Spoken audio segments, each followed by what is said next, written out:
Thank you for having me. I appreciate that. It's a pleasure. There's so many of you in this race, and yes. so many of you are running for the first time for office. You're running as a Republican yes. In this race. Why? Well, one of the main reasons that I'm running is, and I think we can all see it, is the corruptions that is just running rampant right now. And a lot of people in my district and a lot of the doors that I've knocked on, one of the first things that comes out of everybody's mouth is, I'm tired of the corruption. Mm-hmm. I'm tired of the lies. I'm tired of the division. I just want things to get done. And for me, it was actually kind of heartbreaking when I started doing it. I think I stopped counting after 300 doors just in my first weekend, just me alone. I'm running my own campaign. Nobody else is doing this. I'm running on my own dime. And it's just one of those things where I realize I'm not the only one who feels like this. And I think people need to start coming out of the woodworks, and that is exactly why I think there's so many people running right now, is they feel the same exact way. How do you feel about what you're up against? Obviously, this is sort of turned into a club.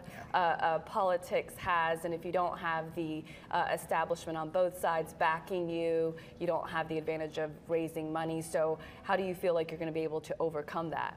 You know, I'm not really concerned about that. Nowadays, one of the other things too is it's almost like if you get particular endorsements, or you start to get, campaign finances coming from, finance committees, super PACs, you start to look like a NASCAR race driver. It becomes one of those things where it starts to question, is your loyalty to the people who are endorsing you, or is the loyalty to the people that are going to put you in office? And so one of the things that I think is going to separate me from everybody else is on day one, I'm actually willing to formalize a self-proclamation to be handed over to the people of my district that says, I will, if I'm so fortunate to be elected in 4 terms, 8 years, I will step down and vacate that seat, because one of the things that we have going on right now are career politicians, which I believe are is the reasoning why we have so much corruption. They're not willing to leave that seat. They're not willing to hand it over and let somebody else serve their community. So I believe nobody should be in office any longer than the President of the United States. So how am I going to be any different? I have to give something to the people in my district that is tangible,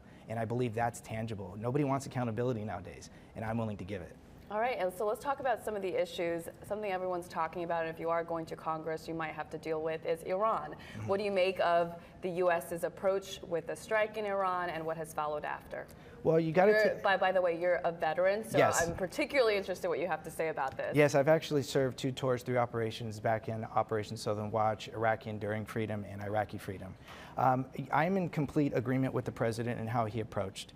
I've always been, listen, I'm not going to apologize for being an American, and I think America, in some respect, we've started to develop a society of American apologists, and I don't support that. I support, the fact that, unfortunately, not everybody wants us around. And, when you have rogue nations that, are saying death to America, they spit on our flag, they burn it. Even in the Constitution, it says that we have to be very careful about who we actually deal with when it comes to foreign policy and having agreements. And when President Trump removed us, I actually was in agreement with that. And when you attack an American, you can't just take it lying down. You can't say, I'm sorry, and allow for the killings to keep happening. You have to defend yourself. You have to show that you're willing to fight back. Otherwise, what's the old saying with a bully? You give a mouse a cookie, he's going to want a glass of milk. Yes, some of the split as far as party line goes, I think is about the impact of things like the strike against their military leader, and not so much about whether it was necessary or whether it needed to happen because of what he did. And then part of it is what happens to veterans once they go off to these wars and come back, I think is where the split happens at times, right? And you are, again, a veteran, and you talked about how at some point you had difficulty finding a job as a veteran. Yes. So I think that part of the issue is we send veterans off to wars, but do we have what it takes to take care of them when they get back? Well, they're definitely not one and the same. When you go into the military, the mindset is you're there for war. Ultimately, no matter what, when you join the military, you're there to protect and defend and support.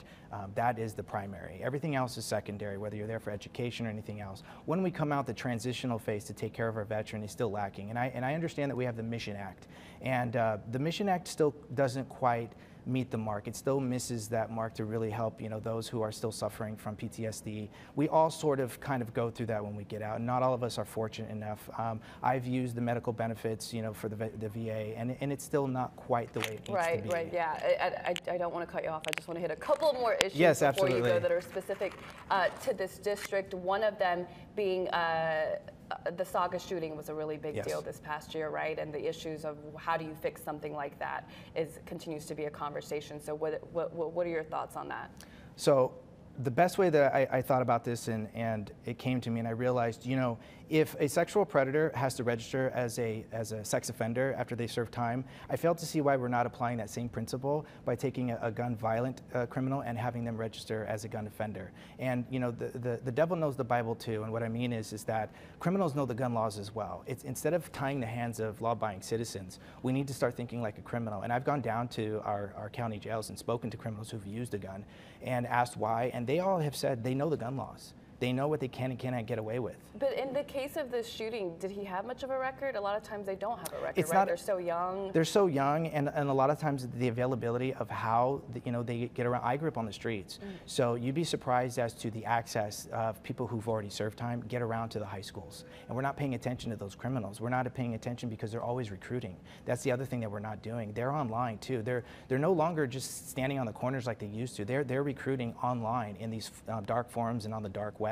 And this is why, and I've even done you know, ride-alongs, and they're telling you, they have a hard time finding criminals now as far as when they're selling things, recruiting, giving guns and drugs, and they're starting to recruit high schoolers through online. We're not, and it's really the parents' responsibility. Yeah, certainly there is a dark world online that, you know, I know that we are only touching the surface of. A lot to talk about. You got a chance to introduce yourself to some of the residents this past week, and there should be some events coming up, so we will be following. Thank you so much for joining us. Thank you for having me. I appreciate it. It's a pleasure. Thank you.